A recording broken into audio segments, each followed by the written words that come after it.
Our first guest this week is a junior defensive lineman on the Notre Dame football team who Coach Kelly began referring to as a beast way back in training camp. Isaac Rochell lived up to that moniker this season, leading all Irish defensive linemen in tackles with 58, including 7.5 tackles for loss, a sack, and 2 pass breakups. Most recently, against Stanford, Rochell was part of a defensive effort, as was Joe, that held Heisman Trophy finalist Christian McCaffrey to just 94 rushing yards on 30 carries, also contributing 3 tackles and half a tackle for loss to the cause. In the classroom, Isaac is majoring in political science, and this has to be a fascinating time to be studying that particular topic. So, Isaac, as we welcome you to the show, busy weekend, practice is resuming. You also have to get ready for finals to begin, and you've got to be excited. I know the goal, as Joe and I talked in the last segment, was to be in the Final Four. But getting into the Fiesta Bowl, getting to play Ohio State, that's got to be exciting. Yeah, I mean, if you can't get into the playoffs, it's good to be in a game like we're in. And I don't know. I think I'm just excited to play the defending national champs and get a chance to kind of beat them. I don't know. just show how much of a beast you are, huh? Yeah, man? I know. Just live up to Coach Kelly's. Live up to the beast. All right, when you lingo. heard that, because I think, if I remember correctly, I asked you about that in training camp as well. But when you heard that, did you take that as a compliment? Did you go, oh, man, why'd you put that on me? I mean, what did that mean to you when you got singled out by the head coach early in a media session? I didn't think that much about it. I mean, it's cool. It's tight. I was excited about it. I didn't think that much about it, though. Hey, man, I mean, it's funny because really, people at home might see the Isaac Rochell that they think is he's a beast. He's a powerful guy, an explosive guy, and yeah, that's what you are on Saturdays. But as you can see right now, you're really you're just one of the guys that just likes to hang out. You're more of a chill guy. Tell us about how you're able to transition from being a guy off the field that's so relaxed and poised to on the field you can absolutely dominate a football game at the line of scrimmage in quite possibly some of the most difficult circumstances in the country. Yeah, I think the biggest thing is just the idea that football is not like life. It's like I don't always have to be an aggressive person in life. It's just something we do and that we enjoy doing, and there's a heightened sense of aggression that you have to adopt when you play the game. And I don't know. I don't like to say there's a switch because you know how coaches are. They're like, right. You can't flip a switch. But, there is kind of a switch, and you do kind of say, it's time for me to get after it. But like I said, I think it's just the nature of the game. You play and you get aggressive. And when you're not playing, you can't just be a football player all the time. You have to be a human being who cares about other humans. So, I don't know. You just play and get after it. I've kind of seen – I've been able to watch your transition from, maybe a younger player that didn't exactly know how to we're not going to say flip the switch. No, it's okay. It doesn't bother me. But, kind of turn into a different player on the football field to now, being that guy that, one of the leaders on the defensive line that kind of teaches the young guys like a Jerry Tillery how to become ready for a football game. Really kind of talk a little bit about that transition from, when we were playing as young pups against Temple to now, playing in, obviously a BCS game against Ohio State. Yeah, I think it just kind of happens. I don't think it's anything in specific, but I think just as you age and you get more experience, you just become used to being a leader, and you just kind of embody the role that you should. And also you have guys like Sheldon and Romeo who do a great job of giving me really good examples. You're a good example of what we should do and how we should act. So I think it's a combination of just the natural bringing up of a football player, and then also looking at examples of great guys and great players that are great leaders. And being here at Notre Dame, you almost have to have a switch, because it's not just athletes, but all Notre Dame students are pushed to be outwardly focused and otherly focused, and you have to be able to turn off that aggression. You need to be a good football player to do those other things that people expect you to do because you're a Notre Dame football player. You're not expected to be one-dimensional. Yeah, and I also think a lot of Notre Dame students have a just competitive spirit because their whole lives have been competing for grades, and then in our case, we've been competing for grades and competing for athletics. So I think that helps. It's kind of a catalyst and gets you going as far as aggression goes. And you want to win games, so you're like, I have to be aggressive so I can win this game. So I think that's the biggest thing, just the competitive nature that comes with being, one, a Notre Dame student, and then two, a Notre Dame football player. Something I thought I wanted to ask you about. We talked a little bit earlier on the show about Ronnie Stanley winning the Polynesian Player of the Year, which you're laughing, but it's a great accomplishment for Ron. You're somebody who gets to go against Ronnie each and every day. We talked about he beat out some skill position guys for the award, as in Juju Smith-Schuster. He beat out. Wow, I didn't know he was Polynesian. It's getting a bigger deal. That's now. why I listed who he was up against. That's the reaction people get. I'm He won thinking, that. That guy loves ball. Juju Smith-Schuster loves ball. He loves it. we have a tremendous amount of respect for Juju Smith in our room. So he beat out Juju, Sua Cravens from USC. So a lot of guys that are very talented skill position players. Can you talk a little bit about Ronnie? When you get to deal with him in practice, obviously you're playing a lot of 5 technique against him. It's an outside pass rush on Ron.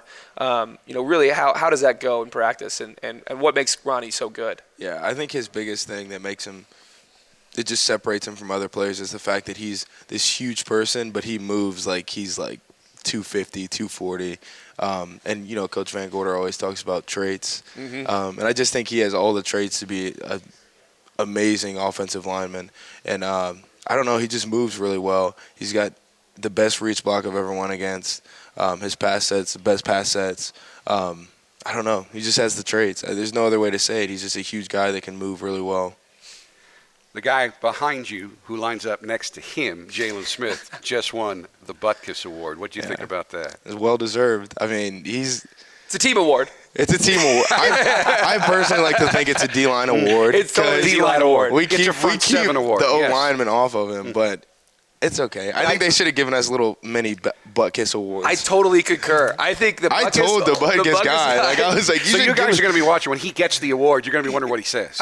He better say it's a team award. I'm going to give him a speech. Thank you, Isaac. Jaylen, I'm going to need you to reference Isaac Rochell for eating double teams. Yes. But I'm not going to take anything away from him. He's an absolute freak. And I don't think I've ever seen a player do the things that he does. Watching film, it's just like, you don't even know he does it in the game, too. You just look up, he's got 15 tackles. You're like, where'd those even come from? And then you watch film, and he's just flying around. He's just unique. He's a unique player. He is. No, he really is, though. We kind of make fun of it, but he's like actually really good, and it's cool to be able to play with him. It really is. It's almost funny at times. Jaylen will just fly by me and just absolutely swallow a running back. And fly by everybody. I know it's ridiculous to see. Talk a little bit about we've had a couple of the defensive linemen on referencing Coach Keith Gilmore, but Coach Gill. Coach Gill, I know, and we got to talk a little bit about how he's helped this room transition along with yourself, Romeo, Sheldon. Just talk a little bit about our first year D-line coach and what he's brought to the table.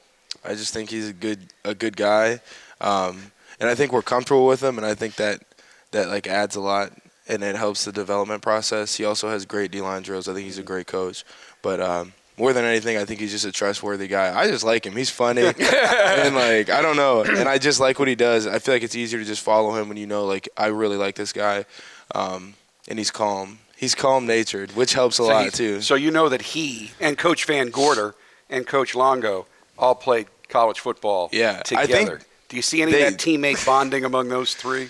No, but I did ask Coach Gilmore. I was like, what was Coach Van Gorder like as a player?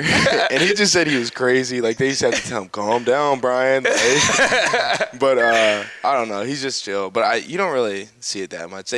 Here's the thing. Probably when we're gone, you probably see it more. But when we're there, I think they're low-key about it.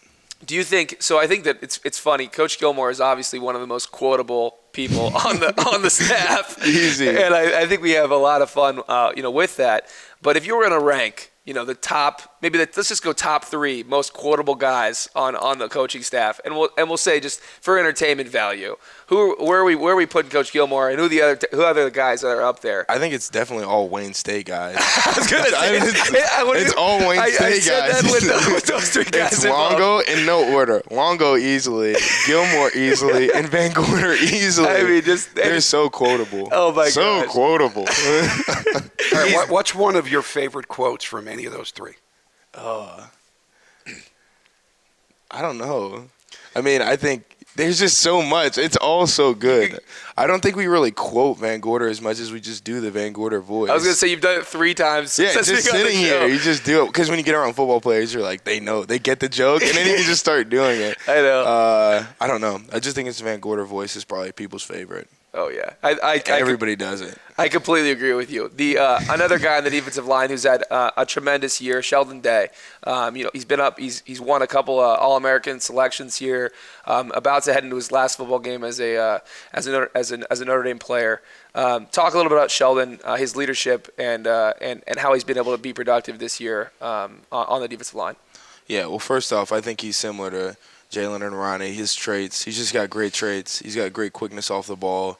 And that's a big thing in college football that D linemen don't realize. Like, if you come off the ball, Get vertical. Get vertical. You're going to be dominant, and he does that, and he just uses everything to his advantage.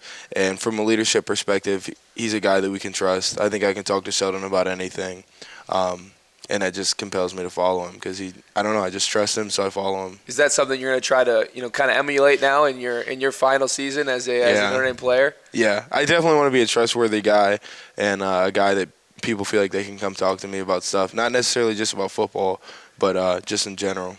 I don't want to get you in any trouble here, but you study political science in one of the wackiest political It's times. definitely weird. It's definitely weird. What do you guys talk about in your political science classes right now in terms of what's going on today in presidential politics, for example? Yeah, it's not as much presidential politics right now. It's a lot about current events. So, like, a lot of the stuff we've been talking about has been like the shootings and stuff, but not as much presidential talk. Really? I think teachers try to stay away from it. You haven't talked about Donald Trump in the We year. have. I was going to say. Okay, I am taking an American politics class, but she's super anti. So she doesn't really like Anti-Trump or anti-American anti-Trump. politics? No, anti-Trump. She's an American politician. But like they don't like giving their personal opinion. Therefore, they don't talk about it that much. So I don't know. It's Part more of me about almost like that, because usually on college campuses, professors aren't worried about giving their personal opinion. But one thing that Trump has done, without saying whether you like him or not, is he's changed the rules. Nobody knows how to He's react to him. completely changed the rules. Because he doesn't do anything that traditional candidates have done. Yeah, it's Right. pretty unconventional, but whatever. What do they say? To each his own. Hey, look at you, man. I don't know the quote, whatever, You're but- philosophizing on our show. But like, if that's what he's gonna do, that's what he's gonna do. Isaac Rochell, just perhaps the most chill defensive lineman to ever play the game. I'm so happy that you were on the show. Thanks so much Happy for to be coming. here. And I'll see you. I'll see you this afternoon, man. You won't. We're off today. Oh, that's So right. I hope I don't see you. But you don't want to hang out with me outside of the goop? I don't know. All right, whatever, All goop. right. We'll be back to talk with Steve Astoria right after this timeout.